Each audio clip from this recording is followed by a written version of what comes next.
श्री स्वामी समर्थ. आपलं सर्वांचं श्री स्वामी समर्थ भक्तिमार्ग ह्या चॅनलवर खूप खूप स्वागत आहे. आपल्याला माहीत आहे की येत्या 5 ऑगस्टपासून श्रावण महिना सुरू होत आहे व आपण त्या मागच्या व्हिडिओमध्ये शिवलीला अमृत पारायणाचे महत्त्व व नियम व पारायण विधी सर्व समजावून घेतला. तर आज आपण की कोणत्या पद्धतीने मी त्याच्यात तुम्हाला सांगितलं होतं की किती दिवसाचं पारायण करायचं, 3 दिवसाचं किंवा 7 दिवसाचं, तर त्याची आज डिटेल व्हिडिओ बघणार आहोत. तर व्हिडिओ स्टार्ट करण्यापूर्वी कृपया चॅनलला सबस्क्राईब करा व जर तुम्ही तो व्हिडिओ बघितला नसेल तर त्याची लिंक मी डिस्क्रिप्शन बॉक्समध्ये देते, तर तुम्ही तेथे जाऊन तो व्हिडिओ चेक करू शकता. आपल्याला माहीत आहे की भगवान शंकरांची अतिउच्च कोटीची सेवा जर कोणती असेल तर ते शिवलीला अमृत ग्रंथाचं पारायण आहे.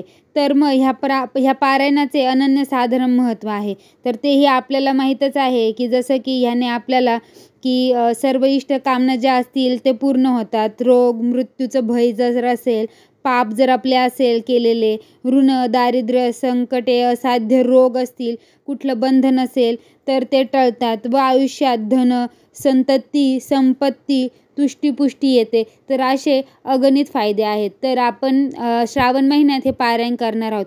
तर आपण हे पारायण वेगवेगळ्या पद्धतीने करू शकतो. तर पहिली पद्धत कोणती आहे, तर आपण हे 1 दिवसीय पारायण करू शकतो. म्हणजे 1 दिवसीय काय, शिवलीला अमृत हा जो ग्रंथ आहे तो 15 अध्यायाचा आहे.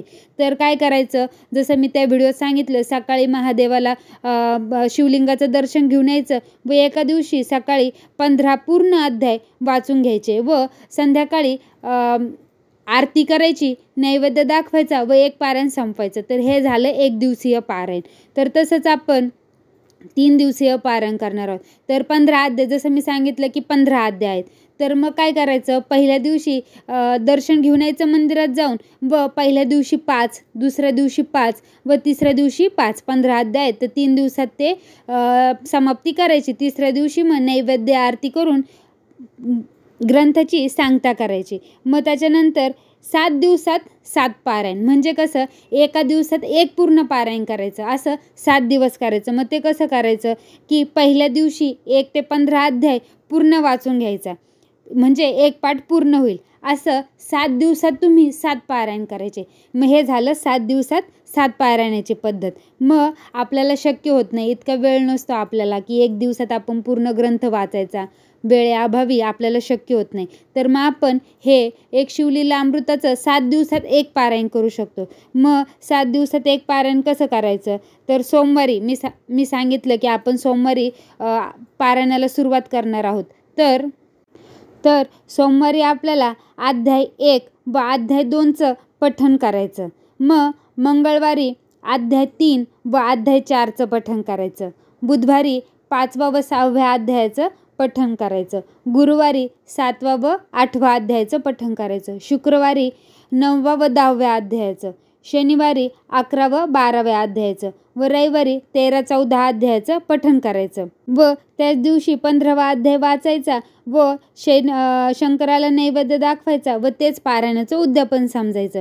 तर आपल्याला इतरही सेवा करायच्या असतात, जसं स्वामी चरित्राचं पारायण किंवा आपण गुरुचरित्राचंही पारायण करतो श्रावण महिन्यात. तसेच आपण दुर्गा सप्तशतीचंही पारायण करतो कुलदेवीची सेवा म्हणून. तर आपण ह्या महिन्यात सर्वजण खूप सेवा करत असतो. तर मग आपण 7 दिवसात 1 पारायण करू शकता. म्हणजे कसं पठणाला वेळ कमी, म्हणजे अध्याय 2-2 अध्याय आहेत तर अर्ध्या 1 तासामध्ये होऊन जाईल. म्हणजे आपण इतर बाकीच्या सेवाही करू शकतो. तर असं हे आपल्याला सोप्या पद्धतीने पारायण करायचं आहे. तर मी तर विनंती करेल की सर्वांनी नक्की पारायण करा, ह्या श्रावण महिन्यात नक्की पारायण करा आणि ह्याचे खरंच खूप फायदे आहेत, अगणित फायदे आहेत. तर कृपया तुम्ही हे पारायण नक्की करा, नक्की अनुभव घ्या ह्या सेवेचा. तर अशी ही छोटीशी माहिती येथे संपवते व जर तुम्हाला ही माहिती आवडली असेल तर व्हिडिओला प्लीज लाईक व शेअर करा व चॅनलला सबस्क्राईब करा. श्री स्वामी समर्थ.